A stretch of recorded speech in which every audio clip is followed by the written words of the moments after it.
本人咧就係本地人，我係本土出生嘅香港人，我喺香港出世咗50年，生活咗50年。喺民運嘅時間，六四事件，我曾經參加大球場嘅聲援，同李卓人議員一齊嘅喺大球場唱王傑嗰首歌，就係一無所有，聲援北京嘅民運。但係好奈何，我本身已經係政治冷感嘅人嚟嘅，但係我而家近排真係激到咧，我呢個烈火都出埋出嚟。原本我從來都唔發表任何意見，好平和咁同我啲仔女講，我話仔，阿媽雖則而家睇落個社會，見到你啲年青人嗰啲所謂嘅行為，引發到我好不滿，但係我都唔會話真係話反對阿仔你佔中，奈何啊！本身我咧一睇落去，而家不得不反佔中，係逼我反佔中。點解啊？喂，放學翻嚟同我講一句，我話仔，你而家咁咧，暫時咧翻到學校，佢話俾我聽一個訊息，就係話先生召集佢哋全部叫晒佢哋去禮台講呢一個議題，唔緊要。先生你用一個好清晰、好好嘅理念，好明確咁分析俾學生聽，我絕對接受。奈何翻嚟個仔同我講乜嘢咧？發表咩啊？佢話先生同我哋講，我哋為未來，將來係我哋嘅，將來唔關你事。我要出去佔中。呢個笑話係咩意思啊？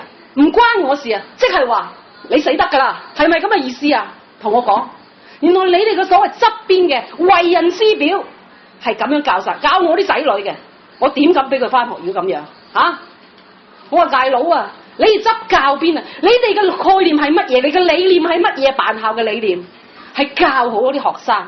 你哋作為人師表，個經歷過乜嘢咧？經歷咩過程咧？就去求學，增進你哋嘅知識，令到你哋去成熟，去識得分善與惡、黑與白。並唔係話而家你係剝削我嘅仔女嘅權利個成長過程嘅歷程個權利要佢哋咧一去翻學校，連增進學業，去增進自己嘅知識，令自己嘅思想成熟呢個 step 都冇埋，3級票即刻去。你哋佔中為咗加強你哋嘅聲勢，不惜犧牲我哋呢個仔女。我想如果你哋係嗰啲 BB 識行路嗰啲壓住尿片嗰啲如果唔使大人照顧，你都醫得叫埋佢去添包括小學生。奈何呢啲人要你哋照顧，你哋唔敢叫佢去啫，係嘛？如果你話佔中三子、何思文思潮所謂學聯你哋如果你咁講一句，對住我哋全港9嘅香港市民講一句，做咗呢個運動係完全絲毫不損嘅呢啲人冇問題，只要你喺我哋幾百萬嘅香港市民面前講咗呢句說話出嚟就可以啦。我話冇問題。你哋就算話齋，你哋啲大學生願意當場去補習，我敢問一句你哋考試嗰陣要唔要有一個靜嘅地方溫習係咪一個好嘈嘅地方就可以溫到習我唔相信根本就冇可能嘅事，只不過係一個冠冕堂皇嘅講法喂，我而家覺得你哋只係一個咩現代嘅秦始皇，點解喂，同焚書坑儒有乜分別講咗自己嘅思想，哇，鬧到九彩，完全唔俾人哋發表嘅，唔同你哋所謂嘅民主，呢啲叫做民主咩？喂，我唔同你嘅聲音，你就即刻滅聲咁就叫做民主你哋嘅民主理念係乜嘢我都唔知原來我哋咧嗰啲反佔中要收聲，唔出得聲，出聲就係死罪基本上就差唔多要判死刑噶啦，係咪咁喂，我覺得一樣嘢，我係放心交俾我不嬲，我而家去嗰日，我翻學校咩家長教師咩學生嗰啲同埋老師一齊，家長一齊，好希望教好呢啲咁嘅小朋友嘅家教會，哇，講得非常動聽，真係咧，我覺得我非常開心、安心咁將我啲仔女交俾呢啲先生教，我啲仔女掂，奈何翻嚟話俾我聽，未來是我嘅，未來係我嘅，緊握拳頭我，你哋未來唔關你事，所以我要去佔中，呢啲就係佢學翻嚟嘅嘢，咁樣就叫做民主，係唔係係唔係真係究竟咁問你哋究竟你嘅為人師表嘅信念教協啊，尤其是教協啊，我想問，究竟你哋嘅信念係教乜嘢啊？點解要將政治帶去學校教呢啲學生？佢哋心智未成熟。你哋話齋，佢哋有部分係成熟嘅，有思想係，咁唔成熟嗰班就成為你哋嘅犧牲品咯喎，係唔係啊？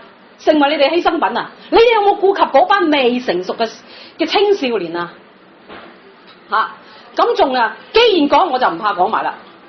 你哋所謂嗰啲議員，阿劉慧卿議員、阿李卓人議員、阿長毛、阿黃毓民、陳志全、陳偉業議員，啲所謂咩何俊仁、梁家傑議員，你哋真係好盡心盡力為市民，因為逢政策必反，逢政策必反喎。起屋，我個仔同我討論啊，佢話齋，既然佢哋話齋唔可以去砍伐啲樹木去起屋，咁啊不如諗去填海。我個仔竟然同我講呢番説話，不如去填海啦。你估我同個仔講乜嘢？填海又話環保唔得，又話點綠色和平又唔得，因為白海豚。我話講真，我即刻同我仔講，難道嗰層樓可以半挑跌咁樣住人嘅咩？我話你去解決啦，諗一個方法嚟啦。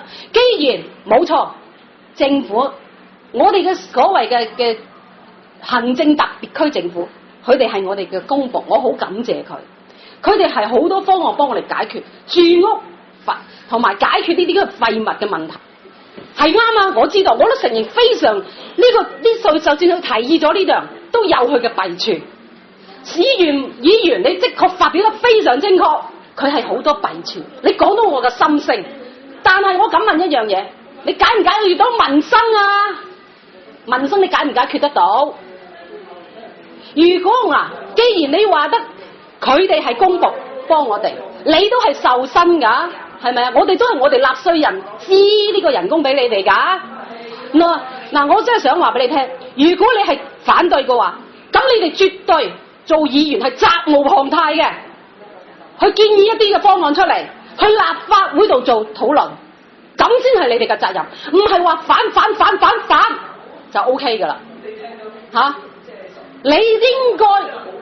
你應該去俾一啲嘅方案出嚟，提出嚟。你反對嘅同時，請呢幾位議員同時亦都去上一啲嘅方案出嚟，提交喺立法會度討論。咁你就真係為我哋香港市民謀福祉。如果唔係嘅話，請你哋三思。如果你冇能力去解決嘅，請你哋唔好係又反，唔係又反，可唔可以啊？我而家淨係擔心一樣嘢，我個仔女將來究竟你哋作為老師係要將佢洗腦洗成點？你哋只會有一樣嘢，就係只准州官放火，就不准平民百姓點燈。講句再嚴厲啲，就係等於現代秦始皇係做到嘅希望，就焚書坑儒，講多一句就㧬你入去。